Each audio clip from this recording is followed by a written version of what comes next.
his mother, and the disciple whom he loved standing beside her. He said to his mother, "Woman, here is your son." Then he said to the disciple, "Here is your mother." And from that hour the disciple took her into his own home. This is the gospel of the Lord. Praise to you, O Christ. Would you please sit as we get everything ready? Fred? Thank you.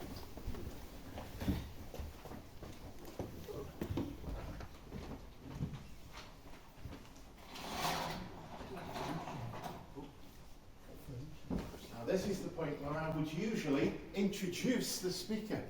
But of course Fred needs no introduction whatsoever, does he? That's not the truth at all. The truth is Ian was going to do the introduction, and he's not here, so I need no introduction. It's a lovely compliment that I don't need an introduction. In the theme of next steps, I'm going to talk about, can you hear me without the mic, by the way? Yeah. I'm going to talk about my next steps, and I've chosen the ones that fit two criteria. One, when I stepped into the darkness, several times in my life actually, but 4 times when I did it moving to an area where I knew nobody. And the 4 times I've chosen are the times that also contributed to my journey of faith and how they contributed. So that's the next steps that I am talking about. The first one was when I was 18. It was mid-1970s. Unemployment was very high. And I just finished my A-levels. And I decided I really wanted to be a surveyor. I lived in Knutsford in Cheshire, but the only place I could get a job on a training allowance was Oldham in Lancashire. And I ended up in a very seedy commercial hotel in Oldham, which at 18 is a shock to the system. To quote Paul Simon from The Boxer in Simon and Garfunkel, "I left my home and family when I was no more than a boy, in the company of strangers, running scared." And I was running scared. But the thing about it was that looking back on it, my faith grew as part of my journey of faith, because I couldn't have done that at such an early age, my first time away from home, without my faith. And I sometimes wonder, I hope this doesn't sound arrogant, but I sometimes wonder how people who haven't got any faith manage at all. It must be very difficult for them. It took a year for me to realise that I wanted to decide to use that as a year out between A-levels and doing a degree. And so at 19, I went to Manchester to do my degree. And before I started the degree, Manchester felt a very forbidding and a very lonely city. I don't know if you've noticed this, it seems to rain a lot in Manchester. It still does. And on this particular day, all alone, feeling very dark in Manchester, not having yet quite started the course, I shouted both from the city and from the rain in the Manchester Art Gallery. And it was there that I saw the painting, and I think you might have seen it because I put it on by accident. But if you haven't, does anybody know which painting in Manchester Art Gallery I saw for the first time that knocked my socks off? It was The Light of the World by Holman Hunt. Wow!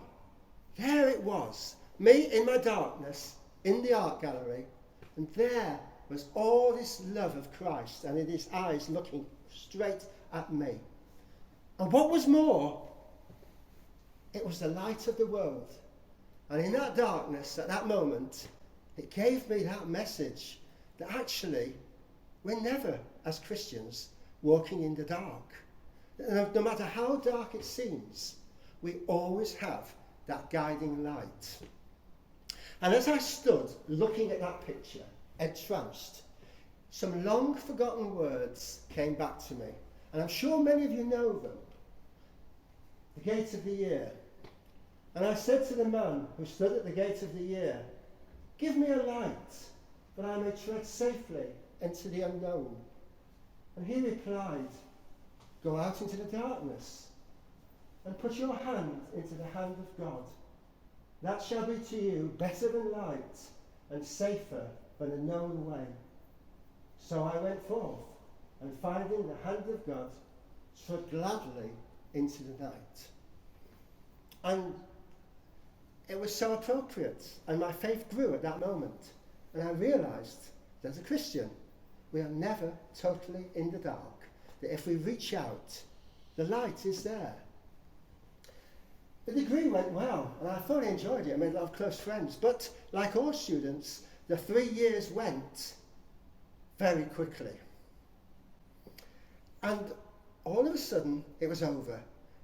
And I continued as a student and did a postgraduate diploma and went to Newcastle upon Tyne. So there I was in front of the student accommodation officer in Newcastle upon Tyne, looking through her cards pre-computer. And she says, "Oh, I've nowhere for you to live. I've got lots of halls of residence for the first year students, but I've nothing for a postgrad student." I says, "Well, I've got no roof over my head. I've got to have a home." "Oh," she said, "there is this, but you won't want that." And I said, "Well, what's that?" And she said, "Well, that's a flat in Walker in Newcastle upon Tyne, in a very depressed estate. And that particular flat has been condemned by the council for the use of council tenants." Interesting that, wasn't it, looking back? It's okay for students, but it wasn't okay for council tenants. So I said, "I'll have it." So off I went.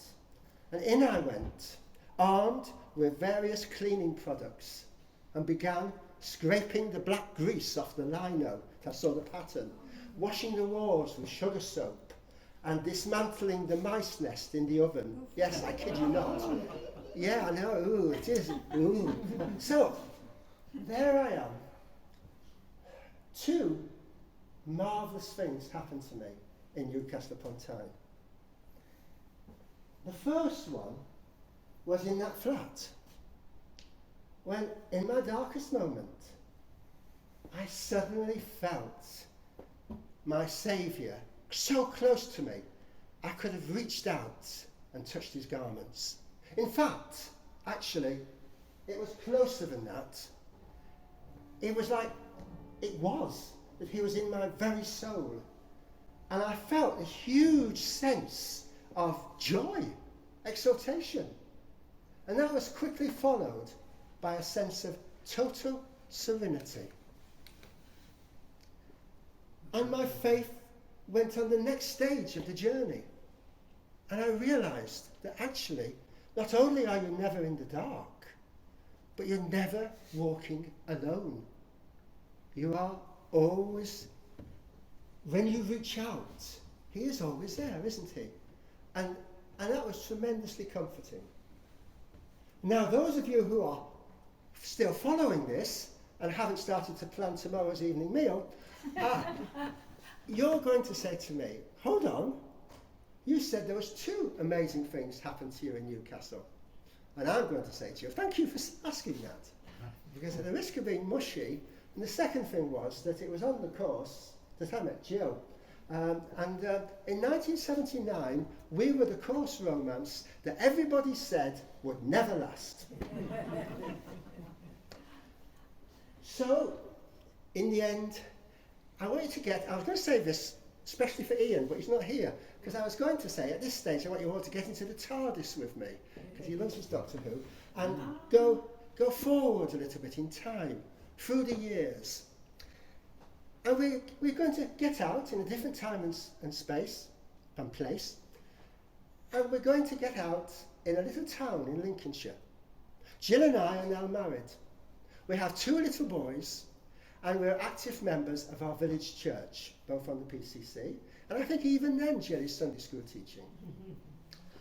And we decide, at that point, I have a calling in that I've been offered a job of Director of Operations of an organisation of 380, which is a relatively new organisation to deliver an outreach service for young people called Connections. And I felt very strongly that this was what God wanted me to do. And so we upped sticks, and we went again to somewhere where we knew nobody. And we went to Cottingham, a suburb of Hull, where we didn't know a soul. We bought a big Victorian semi, and the reason we did that was because my mother had developed Alzheimer's, and we didn't succeed in the end, but we wanted to keep her out of a home. And so we bought that house because we could set up an apartment on the ground floor for her. So there we all were, this little family nucleus. The two boys, missing their school friends and finding it difficult to settle in a new school. My mum wandering round in a state of bewilderment. And Jill and I, bereft of all our friends and church back in the village. And a difficult job to boot. Our next door neighbours, the other side of the wall, decided to stay very aloof, and they kept their distance. One day, several weeks later, I was out washing the car, and in the drive the other side was the neighbour. Awkward. After a few minutes, I couldn't stand it any longer, and I went over and introduced myself. And he said, which made my jaw drop, he told me in conversation, and this is part of why I've chosen this, because this too is part of my journey of faith. He told me in conversation that he was the pastor of a city centre church. And I said, we're Christians. He said, I know, I've seen the sign of the fish in the back of your car. And then he said something else, which made my jaw drop even further, if it could. He said, the mission of and I kid you not, he said, the mission of our city centre church is to reach out to the lost and the lonely. And I said from the heart, we're here. We're next door. Now, if this was a feel-good film, he would at this point embrace me and invite us all into house for tea and Christian fellowship. But this isn't a film. This is my life. And he looked awkward for a moment and then laughed as if I'd said some sort of joke. And I have to tell you that for the next 3 years, they remained very aloof and distant. So why does this fit into my Christian journey? Because I asked myself the following questions. Why would someone who is a minister, a pastor in a church, be so aloof to fellow Christians? And I came to 2 answers. One of them was that his church was a very cult church, and they only socialised with people who were members of their own church. And we were already established Christians of a different ordination who were never going to join that church. So we were not people to socialise with. And that's another part of my Christian journey. It made me think, that's no way for Christians to behave. That's not a good thing for a church to do. And the second reason, I think, is a more subtle one, but just as profound. I think some people believe that the lost and the lonely can be found homeless in shop doorways, and of course they can. They believe that they'll find them in their soup kitchen that they set up, shuffling in. But the trouble is, the lost and the lonely don't always conveniently carry a half bottle of cheap cider. The lost and the lonely come in all shapes and sizes and classes. And how many here haven't at one time been the lost and the lonely? And how many of us, well, we all, don't we, constantly need the love and fellowship of fellow Christians. And I began to think about that. And I began to think of, at risk of embarrassing him, one of Dennis's wonderful sermons. And when I say one of them, I don't mean that it was the one that was wonderful. One of the wonderful sermons was when Dennis did the sermon not that long ago about the light of the world. Do you remember that sermon? Yes, I do. And in that sermon, he said, the light shines through our Saviour, but actually we are all used to have the light to shine through us. That God will work through us, that we are instruments of God, that we are the light. And that's a tremendous honour and a tremendous responsibility, isn't it? And I was thinking about something Father John does when Father John ends communion. And do you remember the words that he often uses, which I love? The Mass is over, let the service begin.